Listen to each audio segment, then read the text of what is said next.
bertanyakan terkait beberapa aspek dalam studi kelayakan bisnis di CV Media Lestari. Sebelum saya mulai, mohon izin, bolehkah saya mengetahui nama dan jabatan Bapak di perusahaan ini? Oke, sebelumnya terima kasih juga kesempatannya. Nah, perkenalkan nama saya Muhammad Mariko. Saya ini sebagai manajer riset dan development, bertanggung jawab untuk mengelola dan juga memikirkan bagaimana strategis dan juga pengembangan bisnis yang ada di perusahaan Dewi Media Lestari. Baik Bapak, terima kasih. Langsung saja untuk pertanyaan pertama tentang aspek layakan proyek. Bagaimana latar belakang pendirian CV Media Lestari dan apakah usaha ini masih memiliki prospek serta peluang untuk terus dikembangkan di masa mendatang? Oke, nah kalau dibilang latar belakang sendiri itu berdasarkan peluang tentunya, gitu kan. Jadi kita berdiri di tahun 2013. Nah, kenapa kita mendirikan perusahaan Dewi Media Lestari? Waktu itu berdiri sebagai direktur sendiri melihat peluang akan kebutuhan pasar, yang dimana pasar itu membutuhkan produk-produk kreatif lah yang dibutuhkan untuk berbagai macam kegiatan. Contohnya kayak peran promosi, gitu kan, kemudian branding, gitu kan, company branding, dan juga souvenir, dan juga banyak lah gitu kan produk-produk kreatif yang dibutuhkan untuk kegiatan-kegiatan perusahaan. Nah, yang dimana kita melihat peluang itu belum banyak nih usaha atau bisnis yang mampu untuk memenuhi kebutuhan customer yang begitu beragam. Nah, jadi kita itu memang sistemnya itu lebih ke pre-order dan juga customize. Nah, karena kita memiliki tim yang cukup memiliki kreativitas yang cukup baik, jadi kita coba untuk memenuhi kebutuhan dari customer yang beragam, sehingga kita melihat peluang tersebut. Dan ternyata setelah kita coba buat perusahaan dan memang direspon positif nih sama banyak customer, sehingga semakin tahun semakin banyak tuh customer yang masih membutuhkan kita. Nah, kalau dilihat apakah potensi ke depan masih jauh berkembang, masih banget. Kenapa? Karena produk yang namanya produk industri kreatif itu nggak ada habisnya, nggak ada matinya. Selagi masih ada kegiatan, selagi masih ada kegiatan branding, selagi masih ada kegiatan semacam event-event segala macam yang memang mereka membutuhkan produk-produk kreatif. Nah, maka apa? Maka kita masih punya potensi perkembangan perusahaan ke depan. Baik Bapak, terima kasih. Lanjut ke pertanyaan kedua mengenai aspek hukum. Ya. Apakah CV Media Lestari telah memiliki seluruh perizinan dan legalitas usaha yang diperlukan, serta bagaimana kepatuhan perusahaan terhadap peraturan yang berlaku? Oke, karena kebanyakan juga klien atau customer kita itu dari instansi-instansi, baik itu instansi pemerintahan maupun swasta, yang dimana ketika kita bekerja sama mereka itu harus memiliki kecukupan kelayakan dari segi legalitas, gitu kan. Maka kita sangat mengupayakan bagaimana supaya kita itu memiliki legalitas yang cukup, gitu kan. Nah, dari segi misalnya dari sertifikatnya sendiri, kemudian izin usaha, NIB, dan legalitas lainnya. Nah, itu kita upayakan memiliki legalitas yang cukup sebagai sebagai keterikatan dan kepercayaan juga dari customer untuk memilih kita. Karena apa? Karena kadang-kadang customer kan nggak cuma pesan sedikit ya. Tentunya mereka ketika pesannya dalam jumlah yang banyak perlu tingkat kepercayaan yang tinggi. Nah, dan salah satunya itu dari legalitas perusahaan. Nah, makanya dari itu kalau di Dewi Media Lestari sendiri itu memiliki legalitas yang lengkap, ya kan. Nah, kemudian bagaimana terkait dengan ketaatan dan kepatuhan Dewi Media Lestari itu terhadap hukum-hukum yang berlaku, gitu kan. Nah, kita cukup mencoba untuk memenuhi aturan yang berlaku, baik itu aturan terkait dengan transaksi sendiri, nah, maupun aturan bagaimana kita mengelola perusahaan. Dan salah satu contohnya adalah kalau di perusahaan itu perusahaan wajib memberikan yang namanya asuransi kepada karyawan. Nah, kita memenuhi aturan tersebut dengan kita menyediakan layanan BPJS Ketenagakerjaan sebagai dasar pendukung untuk keselamatan karyawan ketika bekerja. Nah, dan kemudian kita juga untuk dalam memberikan upah sesuai dengan ketentuan UMR yang berlaku di Jogja, seperti itu. Jadi kita mengupayakan untuk selalu mengikuti ketaatan dan juga kepatuhan terhadap hukum-hukum yang berlaku di Indonesia. Nah, terkait dengan pajak juga, nah kita harus dipajak, gitu kan, dan kemudian kita harus sesuaikan seperti aturan pajak juga.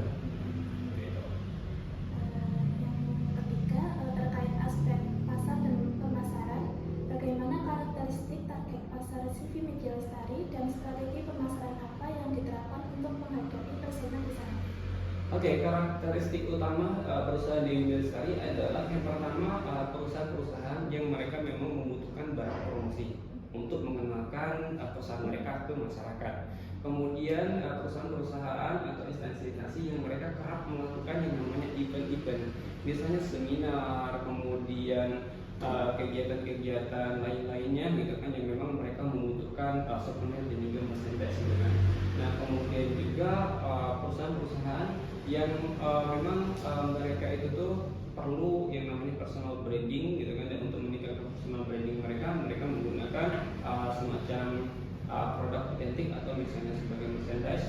Nah itu salah satu karakteristik dari customer dan juga klien-klien kita.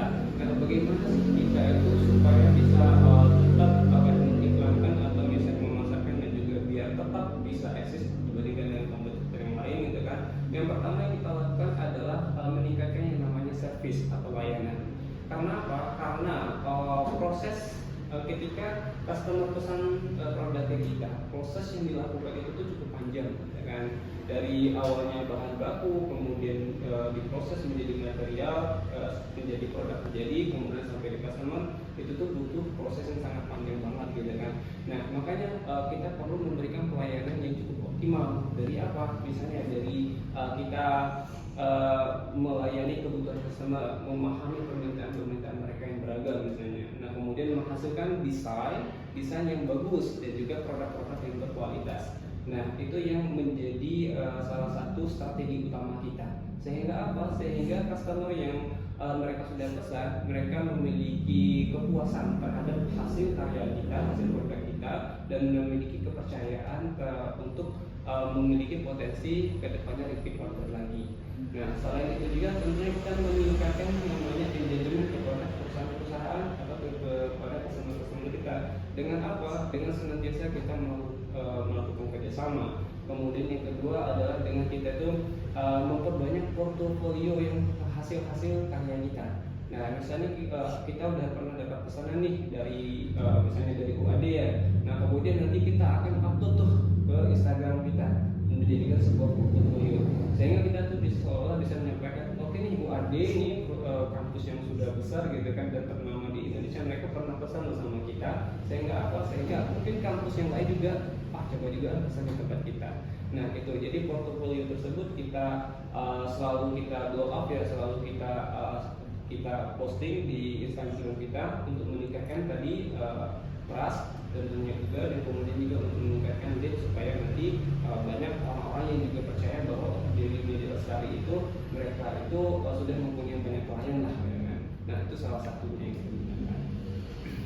Terima kasih. Ke pertanyaan keempat terkait aspek teknis atau operasional, bagaimana proses operasional atau produksi di CV Media Lestari termasuk penggunaan peralatan dan pengelolaan kapasitas produksi?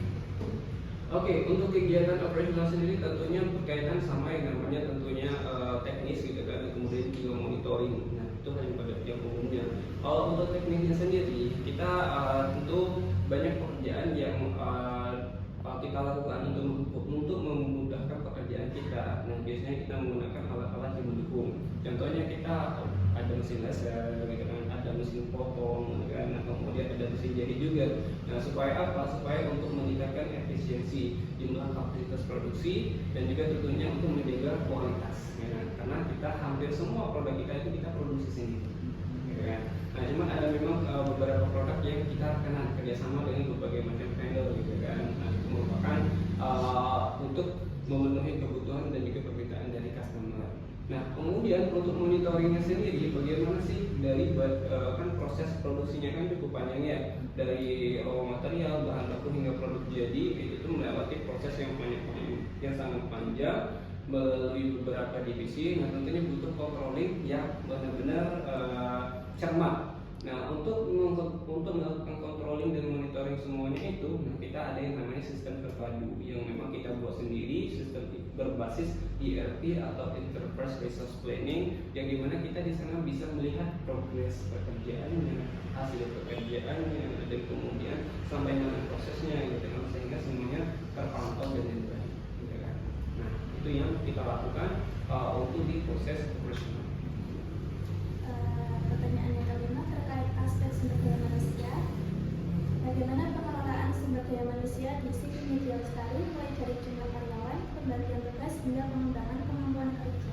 Oke, untuk pengelolaan SDM cukup banyak yang kita lakukan. Yang pertama yang perlu kita lakukan adalah melihat kompetensi yang mereka punya. Karena di sini kan kita memerlukan SDM yang memiliki kompetensi yang cukup lah untuk bekerja, melaksanakan pekerjaan-pekerjaan dan juga jobdesk yang sudah disediakan. Nah, yang pertama yang kita kelola adalah dari tentunya rekrutmen sendiri. Nah, kita akan memastikan bahwa orang yang kita rekrutmen memang mereka tuh cocok di bidangnya.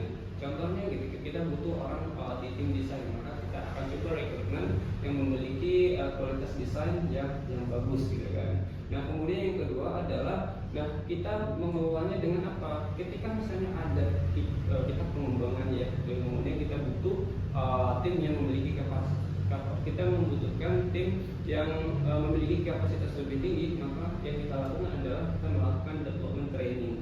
Nah, kita akan tingkatkan kompetensi dan kapasitas yang mereka punya, sehingga apa? Sehingga mereka itu bisa mengikuti perkembangan perusahaan. Nah, contohnya dulu kita punya SPP designer ya, nah, kemudian kita arahkan ke SPP branding, yang dimana dulu kita kita punya mesin dasar. Nah, sementara kita belum ada orang yang mengoperasionalnya, maka apa? Kita lakukan training kepada orang-orang yang memiliki kompetensi, sehingga nanti kompetensinya tersebut bisa digunakan untuk menggunakan mesin tersebut. Nah, jadi itu yang kita lakukan. Nah, salah satunya dan juga bagaimana terkait dengan pengelolaannya sendiri, pembagian jobdesknya. Nah, tentunya berdasarkan analisis beban kerja juga, analisis beban kinerja, dan kemudian juga analisis kemampuan. Sehingga apa? Sehingga tim yang kita kasih jobdesknya itu memang sesuai dengan kapasitasnya pertama, yang keduanya dengan skill dan keahliannya. Supaya apa? Tentunya orang yang bekerja sesuai dengan kapasitas dan juga sama skillnya, kita akan lebih meningkatkan produktivitas dibandingkan kalau seandainya kita kasih orang yang sebenarnya biasa-biasa aja. Nah, itu hal yang kita lakukan. Kemudian juga dari analisis beban kinerja.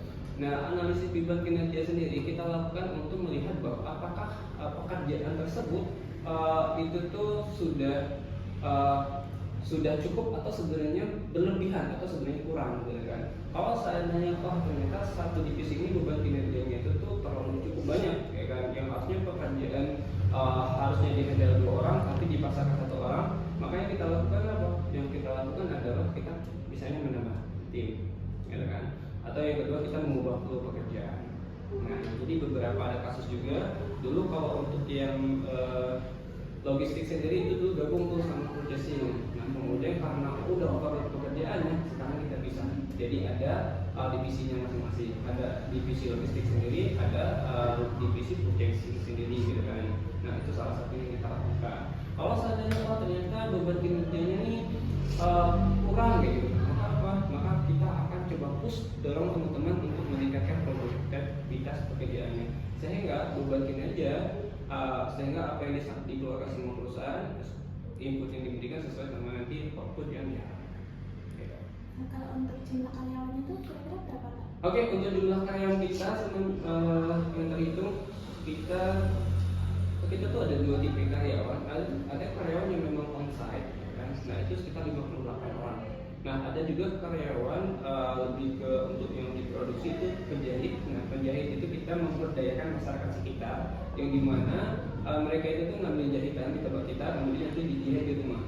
Ya, jadi sebenarnya kita hitung karyawan juga, tapi mereka lebih ke freelance lah, dengan karyawan eksternal. Nah, itu sekitar 30. Ya, jadi sekitar 80 sekian. Pertanyaan ke-6 terkait aspek manajemen strategi. Strategi apa yang diterapkan oleh CV Media Lestari untuk mempertahankan keberlangsungan usaha dan mencapai tujuan jangka panjang? Oke, tentunya yang pertama kita melihat tren pasar. Nah, kenapa? Industri kreatif itu harus bergerak sesuai dengan tren, gitu kan? Kenapa? Karena yang dilakukan kita harus inovasi. Kalau seandainya kita tidak berinovasi, kalau seandainya kita tidak membuatkan hasil-hasil yang baru gitu kan, maka apa? Maka pasar akan jenuh dan kemudian akan meninggalkan kita. Karena apa? Punya penilaian gini, oh produknya biasa-biasa aja. Nah maka itu kita harus mengikuti tren yang sekarang. Contoh kalau dulu kan lagi rame misalnya flash disk gitu kan. Nah kemudian kalau sekarang kan orang nggak ada lagi pesan flash disk gitu kan, tapi lebih misalnya ke TWS gitu kan. Nah kemudian produk-produk yang baru lah gitu kan. Maka apa? Maka kita harus move gitu kan. Kita harus melihat apa sih tren yang sekarang. Makanya kita tuh punya banyak banget yang namanya list produk gitu kan. Tapi kita selalu perbaharui itu setiap momennya gitu kan. Khawatir kalau seandainya produk kita itu ketinggalan momen. Nah itu yang kita lakukan. Kita harus bisa memenuhi kebutuhan pasar. Yang kedua adalah kita tentunya meningkatkan, kita harus meningkatkan jumlah market kita. Market kita kan sebenarnya sangat luas ya, di seluruh Indonesia. Selagi di sana ada instansi swasta maupun instansi pemerintahan, maka itu bisa kita kerjasamakan. Nah dari itu kita memperluaslah jangkauan dari marketing kita. Nah itulah yang kita lakukan dengan apa? Dengan meningkatkan marketing kita, melakukan marketing online, gitu kan. Kemudian kita coba juga door to door juga ada exorcism ketika kita diundang, dengan itu hal yang kita lakukan. Nah kemudian yang berikutnya strategi yang dilakukan adalah kita mesti kuat dari segi operasional sendiri, gitu kan. Nah karena kita tentunya harus seimbang ya antara jumlah customer yang masuk dan juga kapasitas produksi kita. Jangan sampai itu tuh jomplang. Misalnya customer masuk tapi kapasitas produksi kita kecil, maka kita jadi banyak menggunakan atau melewatkan kesempatan karena nggak bisa garam. Nah makanya kita mesti kuat juga dari segi operasionalnya sendiri. Dari segi apa? Misalnya dari segi untuk bahan baku kita usahakan kita memiliki namanya vendor tangan pertama lah, sehingga kita lebih murah gitu kan. Yang kedua untuk produksi kita usahakan semuanya kita produksi sendiri, sehingga kita memiliki HPP yang kecil gitu kan. Nah, dengan kita memiliki HPP yang kecil tentunya nanti marginnya juga akan lebih besar. Dengan seperti itu kita bisa menawarkan harga yang lebih kompetitif kepada customer. Nah selain itu juga kita juga bisa melakukan produksi yang lebih cepat lagi, karena semuanya dihandle sama tim kita sendiri seperti itu. Berbeda cerita kalau seandainya kita harus bergantung sama vendor. Nah tentunya kita harus menunggu seluruhnya mereka gitu kan. Nah, kalau seandainya kita produksi sendiri maka kita bisa maintenance terkait dengan produksinya gitu kan. Nah kemudian salah satunya lagi adalah kita memberikan layanan-layanan seperti misalnya garansi produk 100%. Cenderung ya kalau industri kreatif dan juga produk kreatif, kadang kalau barang sampai ke customer itu bisa jadi ada yang cacat gitu kan, ada yang rusak mungkin karena logistiknya dan lain-lainnya gitu kan. Nah yang itu kita nggak bisa hindari. Nah maka apa kita tawarkan untuk melakukan yang namanya garansi produk 100%. Jadi customer nanti ketika seandainya merasa aduh kecewa nih sama produknya, ada yang cacat, ada juga yang rusak, nanti mereka bisa sampaikan kita. Nggak perlu harus banyak syarat, misalnya harus buka video unboxing, kemudian harus lain-lainnya gitu kan, langsung kita akan ganti 100%. Karena yang kita utamakan adalah bagaimana supaya customer itu tuh puas akan produk dan layanan kita. Nah sehingga dia semakin trust dan selanjutnya kita bisa menjaga mereka gitu kan, menjadi customer loyal. Untuk pertanyaan yang lucu terkait aspek ekonomi, bagaimana kontribusi CV Media Lestari terhadap perekonomian baik bagi perusahaan maupun bagi lingkungan sekitar? Oke, untuk perusahaan tentunya kita yang paling dekat adalah ke karyawan. Nah, karena kita mesti memperhatikan juga yang namanya kesejahteraan karyawan, karena perekonomian karyawan itu juga melalui dari Media Lestari gitu kan. Nah, yang pertama yang kita lakukan adalah kita memastikan hak-hak karyawan itu terpenuhi. Kan? Dari gaji gitu kan, kita mesti harus ngasih gaji yang memang sesuai dengan peraturan pemerintah. Sehingga apa? Sehingga mereka memiliki memiliki pendapatan yang cukup dan juga memiliki hidup yang layak. Nah kemudian kita juga kerap memberikan bonus kepada karyawan. Hampir setiap bulan itu kita mesti ada bonus, itu di luar dari gaji pokoknya mereka. Nah bonus itu merupakan apresiasi yang diberikan perusahaan atas kinerjanya mereka, ya kan? Nah sehingga apa? Sehingga daya taraf hidup karyawan itu meningkat. Nah dengan semakin meningkatnya daya hidup karyawan, maka semakin tingginya juga kesejahteraan ekonomi bagi masyarakat dan juga bagi keluarga mereka dan tentunya gitu kan, dan juga bagi stakeholder yang ada di Dewi Lestari. Kemudian yang kedua adalah kita juga melakukan empowering atau misalnya memberdayakan masyarakat sekitar. Nah, sehingga kita juga memiliki cukup dampak lah bagi perekonomian di sekitar kita. Contohnya kalau di pabrik ya, kita tuh punya pabrik yang di sana yang dimana yang saya bilang untuk penjahit-penjahitnya kita itu tuh memberdayakan ibu-ibu yang ada di sekitar pabrik kita. Jadi kita tawarin ibu-ibu yang mau misalnya mendapatkan penambahan penghasilan, nah itu bisa tuh nanti bekerja di tempat kita gitu kan. Waktunya fleksibel gitu kan. Terserah kan yang namanya ibu-ibu kan kadang waktu mereka itu kan cukup random ya. Harus mesti ngurusin anak, ngurusin keluarga gitu kan. Nah, jadi kita kasih waktu yang fleksibel untuk mereka. Nah, kadang mereka jahitnya waktu malam, kadang pagi, kadang ya kapan sepatnya lah gitu kan. Yang penting nanti sesuai dengan deadline gitu kan. Nah, sehingga apa? Sehingga ibu-ibu yang di sekitar sana tuh yang bekerja sama kita, mereka jadi cukup punya kemampuan ekonomi yang lebih, tidak hanya dapat dari suaminya, tapi dia juga punya uang yang artinya cukuplah untuk meningkatkan kehidupan dan kehidupan ekonomi mereka. Nah, selain itu juga kita juga berkontribusi juga untuk kegiatan kegiatan lingkungan. Contohnya kemarin ya ada bencana alam yang terjadi di Sumatera. Kita ikut juga berkontribusi. Kemarin kita juga ikut berdonasi karena kita merasa bahwa kita juga ikut terlibat. Karena apa yang kita dapat itu juga banyak hak orang yang dititipkan kepada kita. Nah, salah satunya kita salurkan dalam bentuk kegiatan-kegiatan sosial. Nah, kemudian kita juga sering senantiasa aktif nih ikut terlibat di dalam aksi kanker anak. Nah, kan ada hari kanker anak, nah itu biasanya kita sering tuh ikut berdonasi, menjadi sponsorship dan lain-lainnya. Nah, di tahun kemarin juga gitu kan, kita ajak tuh anak-anak di Sabel gitu kan untuk nonton bareng film Jumbo. Nah, kan ada film Jumbo gitu kan, waktu lihat gitu kan. Nah, kita ajak tuh anak-anak itu untuk nonton bareng lah ya, jadi menambah keceriaan mereka. Nah, dan juga tentunya banyak hal yang lainnya yang kita berikan seperti sosial dan lain-lain. Nah, itu merupakan salah satu wujud dari kita agar kita juga berdampak di masyarakat dan meningkatkan perekonomian yang ada di Indonesia. Baik, pertanyaan delapan terkait aspek sosial. Bagaimana dampak keberadaan CV Media Lestari terhadap masyarakat sekitar dan hubungan sosial yang terjadi? Oke, mungkin itu tadi salah satunya ya. Yang tadi jawab itu mungkin dari itu udah ekonomi dan sosial berbarengan gitu kan. Oke, lanjut aja. Yang kesembilan, aspek lingkungan.